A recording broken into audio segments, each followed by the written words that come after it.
बिस्मिल्लाहिर्रहमानिर्रहीम। अस्सलाम वालेकुम। ये आपका अपना डिजिटल प्लेटफॉर्म है। मैं तारिक नतीन हूँ। वल्लाहु खैरुल माकिरीन। अल्लाह सबसे बेहतर तदबीर फरमाने वाला है, वही बचाएगा मेरे देश को बलाओं से। जो बारिश में शजर से घोंसला गिरने नहीं देता, क्योंकि उसकी तदबीर तमाम तदाबीर की इमाम है।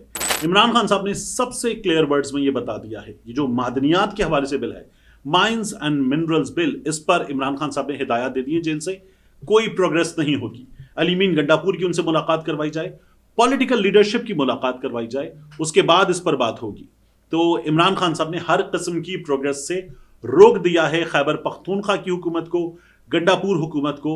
और अब इस पर बात होगी तब जब इमरान खान साहब से मुलाकात हो जाएगी, जब वो फर्दर हिदायत देंगे।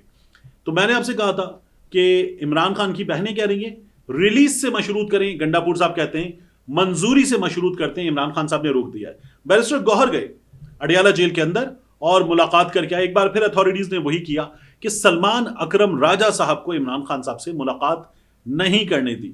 और बाहर मौजूद लोग डाउट करते हैं बैरिस्टर गौहर तमाम बातें बता रहे हैं या नहीं बता रहे, सीरियस डाउट करते हैं। अलीमा खान साहिबा जाएं तो लोग सही समझते हैं कि इमरान खान साहब ने जो बताया है वो हम तक पहुंच रहा है। फिर उसके बाद इमरान खान साहब ने यह भी कहा कि मैंने किसी को अथॉराइज नहीं किया, यानी मेरी अथॉरिटी है, जाएं जाकर बात करें एस्टैब्लिशमेंट से, किसी ऑफिसर से। मैंने किसी को अथॉराइज नहीं किया किसी डायलॉग के लिए। कोई अपने तौर पर बात कर रहा है तो वो वही चीज है जो मैंने आपको बताई थी इमरान खान साहब से मुलाकात करने वाली एक शख्सियत के हवाले से, कि आजम सवादी साहब पीछे पड़े। जब वो पीछे पड़े तो इमरान खान साहब ने कहा करके देख लो, ये पहले भी धोखा देते रहे हैं, अब भी धोखा देंगे। ये इमरान खान साहब ने कहा था। तो उन्होंने कहा कि मैंने किसी को अथॉराइज नहीं किया। उसके बाद उन्होंने नियाजुल्लाह नियाजी साहब को यह कहा है कि तौहीन अदालत की कार्रवाई के लिए आगे बढ़ें। लार्जर बेंच ने फैसला दिया है, 35 दरखास्तें क्लब करके लार्जर बेंच ने सुनने के बाद फैसला दिया है कि मुलाकातें करवाई जाएं। और सलमान अकरम राजा साहब ने जो अंडरटेकिंग दी थी उसके बाद सब कुछ हुआ है, उस पर भी अमल दरामद नहीं हो रहा। फैमिली की मुलाकात नहीं करवाई जा रही, जो लिस्ट हम देते हैं उसके मुताबिक मुलाकात नहीं करवाई जा रही। तो तौहीन अदालत की कार्रवाई के लिए आगे बढ़ें। उसमें क्या होना है मुझे आपको सबको पता है। जेल अथॉरिटीज फिर वही कहेंगी कि हम इस पे अमल दरामद करना चाहते हैं, ये लोग ऐसे करते हैं वैसे करते हैं, प्रॉब्लम क्रिएट करते हैं, इसलिए मसला हुआ है, हम तो अदालत का हुक्म मानना चाहते हैं। ये हमने बार बार देखा है कि फिर उसके बाद अदालत हुक्म देती है, फिर अदालत के बाद जाते हैं अडियाला जेल और इनकी मुलाकात नहीं करवाई जाती। यही सूरत हाल हमें अलीमा खान साहिबा के मामले में नजर आ रही है। अलीमा खान साहिबा को, उज़मा खान साहिबा को, नौरीन खान साहिबा को, तीनों बहनों को अडियाला जेल के बाहर गोरखपुर के मकाम पर रोक लिया गया और वहां रोकने के बाद उन्हें मुलाकात नहीं करने दी जा रही। जेल अथॉरिटीज अदालत को बताती है कि मुलाकात करवाएंगे, अदालत हिदायत देती है मुलाकात करवाएं। मंगल के रोज वकला की मुलाकात होती है, फैमिली की मुलाकात होती है, लेकिन एक बार फिर मुलाकात नहीं होने दी जा रही। अलीमा खान साहिबा ने इस सूरत हाल में यह कहा है कि जेल के अंदर इमरान खान की जिंदगी को खतरा हो सकता है। हमें कुछ दिनों बाद ये इत्तला दे सकते हैं कि इमरान खान की तबीयत खराब है। हमें अंदाजा हो रहा है कि इमरान खान को बिल्कुल आइसोलेट कर दिया गया है। 20 मार्च आखिरी तारीख थी कि जब अलीमा खान साहिबा की मुलाकात हुई। हफ्ते में एक बार फैमिली की मंगल के रोज मुलाकात होती है, लेकिन अब इमरान खान साहब से मुलाकात नहीं करने दी जा रही। सलमान अकरम राजा साहब को रोका गया। उसके अलावा फैसल चौधरी साहब, बैरिस्टर गौहर साहब, इनको मुलाकात की इजाजत मिल गई। जब मैं ये रिकॉर्डिंग कर रहा हूं तो इस वक्त अलीमा खान साहिबा सड़क पर बैठी हुई हैं, उनकी बहनें सड़क पर बैठी हुई हैं, और वो लोग जिन्होंने इमरान खान के नाम पर वोट लिए वो लोग यहां पर दिखाई नहीं दे रहे। वो लोग जो इमरान खान के नाम पर वोट लेकर वजीर बने, वजीर आला बने, कायदे हिज़्ब इख्तिलाफ बने, अहम ओहदों पर पहुंचे, पार्लियामान में पहुंचे, वो लोग जिनके नाम के साथ MPA, MNA, सेनेटर लगा, वो लोग दिखाई नहीं दे रहे। अलीमा खान साहिबा सड़क पर बैठी हुई हैं। पिछली बार सोशल मीडिया ने अपनी जमात के लोगों का सॉफ्टवेयर अपडेट किया था, ये लोग पहुंचे थे। अब की बार ये लोग नजर नहीं आ रहे। तो इमरान खान जेल में, इमरान खान की बहनें जेल के बाहर, और पार्टी के लोग ये कहीं ना कहीं ठंडे कमरों में मौजूद हैं। और सलमान अकरम राजा साहब जाहिर है कि अपनी गाड़ी में पहुंचे, लेकिन उनकी मुलाकात भी नहीं होने दी जा रही। सलमान अकरम राजा साहब ने अडियाला जेल के बाहर रुककर यह कहा कि अब मुलाकात की इजाजत मुझे नहीं मिली है, कुछ लोगों को भेज रहे हैं जिन लोगों के नाम फहरिस्त में नहीं हैं। अगर वो जाएंगे मुलाकात करेंगे तो वो पार्टी के मुनहरिफ अरकान तस्वुर किए जाएंगे। अपनी इज्जत का वो खुद ख्याल करें, लेकिन ऐसे लोग मिलने जा रहे हैं। ये क्यों किया जा रहा है? जाहिर है कि जो लोग मुलाकात से रोक रहे हैं वो बहुत ताकतवर हैं, جو لوگ ملاقات سے روک رہے ہیں، جیل حکام کو بتا رہے ہیں کہ ملاقات نہیں کروانی، ان کے پاس تمام اتھارٹی ہے، اور وہ لوگ عمران خان کی بات باہر نہ آئے اس بات کو یقینی بنا رہے ہیں۔ اور یقینی بنانے کے لیے سلمان اکرم راجہ کو روکا جاتا ہے، یقینی بنانے کے لیے علیمہ خان صاحبہ کو اور دیگر بہنوں کو روکا جاتا ہے، باقیوں کو ملاقات کی اجازت مل جاتی ہے، اور پھر باہر اگر جو وہ بات کرتے ہیں اس بات پر سوشل میڈیا بھی شک کا اظہار کرتا ہے۔ یہ صورتحال جاری ہے۔ اب کیا کبھی میاں نواز شریف کے ساتھ یہ ہوا تھا؟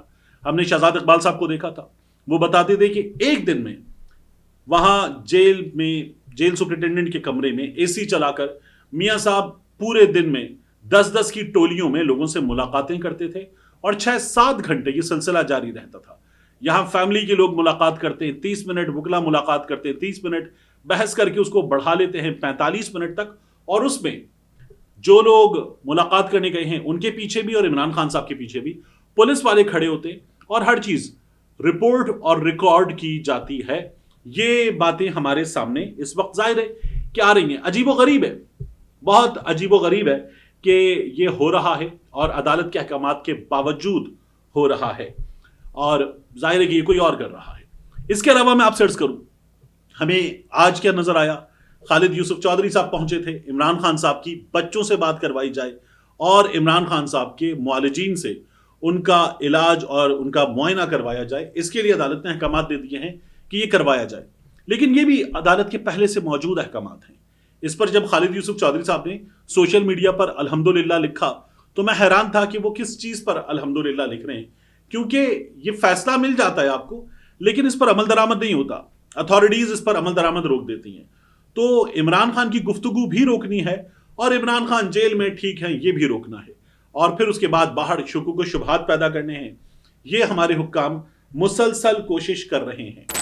اب ایک جانب اڈیالہ کی صورتحال ہے، دوسری جانب عدالت سے احکامات آ رہے ہیں کہ عمل کرو، لیکن کسی چیز پر عمل درآمد نہیں کیا جا رہا، تو عمران خان اس سے جو کہا جا رہا ہے وہ ماننے کو تیار نہیں، اور جو وہ چاہتا ہے وہ باہر نہ پہنچایا جائے، اس بات کو یقینی بنایا جا رہا ہے۔ یعنی عمران خان احتجاج کی کال کے حوالے سے کچھ ہدایات دے دیں، اس بات کو پوری طرح سے یقینی بنایا جا رہا ہے۔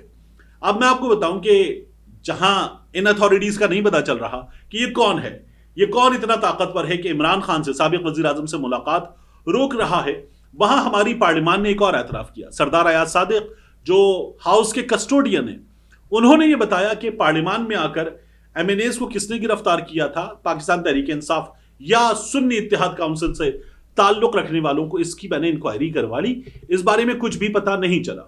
تو ظاہر ہے کہ ہماری پارلیمان میں جو سپریم ہے، اس میں بھی اگر یہ نہیں پتا چلتا کہ کون تھا جو اندر آیا اور اندر آ کے پارلیمان کے بندے اٹھا کر لے گیا، یعنی گھروں سے بندے اٹھانا، ایکٹیوسٹ اٹھانا، کارکن اٹھانا، MNAs, MPAs گھروں سے اٹھانا، یہ تو الگ ہے، مگر کوئی پارلیمان میں آ کر بندے اٹھا کر لے گیا، ارکان اسمبلی، لوگوں کے ووٹوں سے آنے والے، یہ سب سے سپریم ادارہ ہے ملک کا۔ تو پھر حیرانی ہے کہ اسپیکر صاحب بتا رہے ہیں کہ پتہ نہیں چلا، ثبوت کچھ نہیں ملا، میں نے پتہ کروا لیا۔ تو ظاہر ہے کہ اس کے بعد لوگ کہتے ہیں کہ پھر پتہ ہے کہ کس نے کروایا ہے، لیکن ایاز صادق صاحب یہ نام لینے سے قاصر ہیں۔ اب آپ دیکھیے کہ یہی صورتحال ہے احمد نورانی کے بھائیوں کے ساتھ۔ ہمیں آج یہ جو ملٹری عدالت کے حوالے سے بحث ہو رہی ہے نا، اس میں ایک بار پھر یہ سننے کو ملا کہ ایف آئی آر کے بغیر گرفتاری نہیں ہو سکتی، میجسٹریٹ کے آرڈر کے بغیر حراست میں نہیں رکھا جا سکتا۔ یہ سپریم کورٹ میں ہمارے سامنے آئینی عدالت میں جو فوجی عدالتوں کا کیس ہے اس میں ہمیں پتہ چلا۔ سپریم کورٹ میں فوجی عدالتوں میں سویلینز کا ٹرائل، شہریوں کا ٹرائل، اس کے خلاف انٹرا کورٹ اپیلوں پر سماعت۔ تو امین الدین خان صاحب جو آئینی بینچز کے سربراہ ہیں وہ سماعت کر رہے ہیں، اور اب یہ ہوا کہ دلائل مکمل کر لیں آج کے دن۔ خواجہ حارث صاحب انہوں نے آج دلائل مکمل نہیں کیے، کل وہ 30 منٹ مزید لیں گے، اور ان کو یہ مسرت ہلالی صاحبہ نے یقین دلایا کہ میں یقینی بناؤں گی کہ آپ سے کوئی سوال نہ کرے، آپ اپنے دلائل مکمل کریں۔ اب یہاں ایڈیشنل اٹارنی جنرل عامر رحمان صاحب نے کہا کہ وزارت دفاع کے وکیل خواجہ حارث اگر آج دلائل مکمل کر لیں گے تو پھر ہماری دلائل کل ہوں گے۔ اور اب محمد علی مظہر صاحب نے ریمارکس دیے کہ ایکٹ میں کچھ بنیادی حقوق دیے گئے ہیں، رینجرز اور ایف سی اہلکار نوکری سے نکالے جانے کے خلاف سروس ٹرائیبیونل سے رجوع کرتے ہیں۔ وہ یہ بھی کہتے ہیں کہ کیا پولیس میں آئی جی اپیل سنتا ہے یا ایس پی کیس چلاتا ہے؟ सीधी बात है कि क्या पुलिस में आईजी केस सुनता है? नहीं। केस अदालत सुनती है। क्या एसपी केस चलाता है? नहीं। केस अदालत चलाती है, जज चलाता है। तो इसका मतलब है कि क्या फौज केस सुनेगी, क्या आर्मी चीफ केस सुनेंगे, या कोई ब्रिगेडियर अदालत चलाएगा? ये सवाल कर रहे हैं जज साहब, और जज साहब ने सवाल पुलिस पे रख के किया है।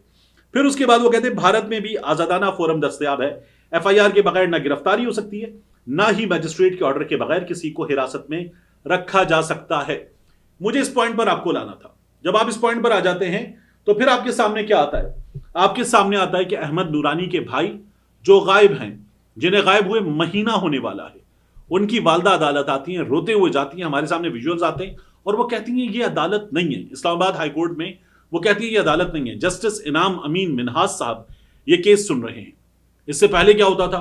बार बार आपको बताया, अब तो बताते हुए भी शर्मिंदगी होती है कि जो जजेस थे इस्लामाबाद हाई कोर्ट में, वो जज साहिबान बाकायदा तौर पर कहते थे कि ठीक है, हम इस अफसर को बुलाते हैं, इस अफसर को बुलाते हैं, आधे घंटे में आए अदालत और बंदा बाजियाब करवा के दे। बंदा बाजियाब होता था। फिर उन जजेस को बताना पड़ा कि एक खुफिया इदारा हमें डरा धमका रहा है, और उसके बाद उन जज साहिबान के मामले में हमने ये देखा कि ना सुप्रीम कोर्ट में उनकी सुनवाई हुई और ना किसी और फोरम पर, और फिर वहां मजीद जज साहिबान आ गए, ट्रांसफर शुदा जज साहिबान आ गए, और वहां अब नए जज साहिबान, ट्रांसफर शुदा जज साहिबान उस अंदाज में काम नहीं कर रहे, बंदे बाजियाब नहीं हो रहे, और हम दुहाई देते हुए लोगों को देख रहे हैं हमारी अदालतों में ये हो रहा है। यही रोना है अहमद नूरानी की वालदा का। 2 बेटे उनके गायब हैं, कुछ भी उनको पता नहीं चल रहा है, और जज साहब कहते हैं हमारे पास रिपोर्ट आ जाए। हमने पुलिस से रिपोर्ट मांगी है, हमने खुफिया इदारे से रिपोर्ट मांगी है, रिपोर्ट आ जाएगी उसके बाद आगे बढ़ेंगे, लेकिन अब तक एफआईआर दर्ज नहीं हुई है। इस मुल्क में अदालतों में हमने अरशद शरीफ के केस में देखा कि उनकी वालदा की बुदैयत में एफआईआर दर्ज नहीं हुई, पुलिस की बुदैयत में एफआईआर दर्ज हो गई। साबिक वजीर आजम पर गोलियां चलाई गईं, उनकी पार्टी एफआईआर दर्ज करवाना चाहती थी, उनके कजन एफआईआर दर्ज करवाना चाहते थे, लेकिन एफआईआर पुलिस की बुदैयत में दर्ज हो गई। अहमद नूरानी की वालदा एफआईआर दर्ज करवाना चाहती हैं, लेकिन उनकी भी एफआईआर दर्ज नहीं की जा रही। 26 नवंबर को जो अनीस सत्ती शहीद हुआ, उसके वालिद, उसके कजन्स एफआईआर दर्ज करवाना चाहते थे, लेकिन उनकी एफआईआर दर्ज नहीं हो रही थी। ये बहुत भयानक हकीकतें हैं, और इन हकीकतों का इस वक्त पूरे पाकिस्तान को सामना है। क्या ये हकीकतें कोई बदल सकता है? इसमें हमें कोई भी उम्मीद नजर नहीं आ रही है। आखिरी खबर आपको दूं, सुप्रीम कोर्ट में 9 मई के मुकदमात में इमरान खान साहब, उनके अलावा सनम खान साहिबा, उनके अलावा शहरियार खान आफरीदी साहब, इन लोगों की जो अपीलें हैं इन लोगों के खिलाफ हुकूमत पंजाब की, वो सुप्रीम कोर्ट ऑफ पाकिस्तान में सुनी जा रही हैं। कल इनकी समाअत होगी। शेख रशीद साहब की बरियत की अपील पर भी चीफ जस्टिस साहब की सरबराही में, याहिया खान साहब की सरबराही में अपीलें 3 रुकनी बेंच सुनेगा। तो अब मामला यहां आ गया है, और अगर ये खारिज होती हैं तो ये लोग फिर गिरफ्तार किए जाएंगे। मेरी पाकिस्तान तहरीक इंसाफ के एक सीनियर रहनुमा से बात हो रही थी जो जमानत पर हैं। उनका कहना है ये जो 4 महीने में फैसला आया है कि मुकदमात का फैसला किया जाए, हम सब वापस जेलों में जाने वाले हैं। मिलते हैं इंशाल्लाह आपसे अगली वीडियो में।